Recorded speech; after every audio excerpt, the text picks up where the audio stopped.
एक बड़ी खबर के साथ करेंगे शुरुआत। भारतीय जनता पार्टी ने लोकसभा चुनाव के लिए अपने उम्मीदवारों की 5वीं सूची अब जारी कर दी है। इस लिस्ट में 111 उम्मीदवारों के नाम का ऐलान हो चुका है, जिसमें 3 नाम सबसे ज्यादा चौंका देने वाले हैं। पहला नाम है रामायण सीरियल में श्रीराम का किरदार निभाने वाले अरुण गोविल, दूसरा नाम है फिल्म अभिनेत्री कंगना रनौत और तीसरा नाम है कांग्रेस छोड़कर भारतीय जनता पार्टी में शामिल हुए नवीन जिंदल का। इस बार बीजेपी के इलेक्शन कैंपेन में अयोध्या में रामलला की प्राण प्रतिष्ठा सबसे बड़ा मुद्दा है और इसी के साथ बीजेपी ने टीवी के राम अरुण गोविल को भी चुनाव के लिए मैदान में उतार दिया है। बीजेपी में शामिल होने के महज घंटे भर के बाद ही कुरुक्षेत्र से नवीन जिंदल के नाम का ऐलान हो चुका है, जबकि लिस्ट में कंगना रनौत के नाम ने भी सभी को चौंका दिया है। कंगना रनौत को बीजेपी ने हिमाचल प्रदेश की मंडी सीट से प्रत्याशी बना दिया है। वहीं जेएमएम नेता और हेमंत सोरेन की भाभी सीता सोरेन को भी बीजेपी ने दुमका से प्रत्याशी घोषित किया है।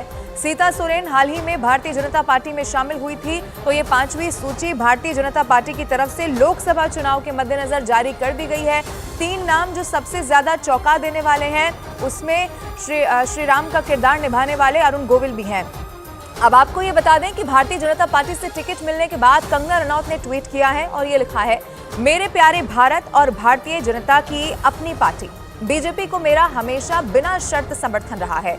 आज बीजेपी के राष्ट्रीय नेतृत्व ने मुझे मेरे जन्म स्थान हिमाचल प्रदेश मंडी सीट से अपना लोकसभा उम्मीदवार घोषित कर दिया है। मुझे हाईकमान का फैसला मंजूर है। मैं आधिकारिक तौर पर पार्टी में शामिल होकर सम्मानित और उत्साहित महसूस कर रही हूँ। मैं एक योग्य कार्यकर्ता और विश्वसनीय लोक सेवक बनने की आशा रखती हूँ। तो कंगना रनौत को चुनावी मैदान में उतार दिया है भारतीय जनता पार्टी ने और ये नाम जारी होने के बाद खुद कंगना रनौत की तरफ से सोशल मीडिया प्रोफाइल एक्स पर क्या लिखा गया है वो इस वक्त आपके टीवी स्क्रीन पर हम आपको दिखा रहे हैं। तस्वीर आप देख लीजिए। हाई कमान का फैसला मंजूर है, ये कंगना रनौत की तरफ से लिखा गया। मैं आधिकारिक तौर पर अब पार्टी में शामिल हो चुकी हूँ और इससे मैं बहुत सम्मानित और उत्साहित महसूस कर रही हूँ। ये कंगना रनौत की तरफ से लिखा गया। मैं एक योग्य कार्यकर्ता और आगे उन्होंने ये भी लिखा कि विश्वसनीय लोक सेवक बनने की आशा रखती हूँ। इसी तरह उन्होंने ये भी बताया कि कैसे हमेशा से ही उनका समर्थन भारतीय जनता पार्टी को रहा है।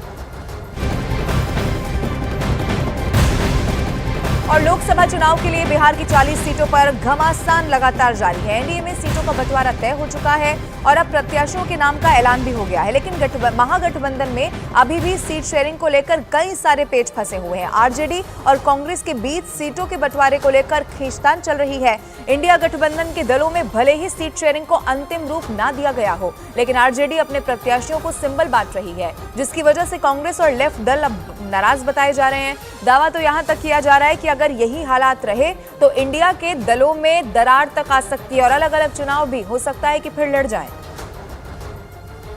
गठबंधन रहेगा आरजेडी कांग्रेस का। आपको डाउट है तो आप गलतफहमी में जी रहे हैं।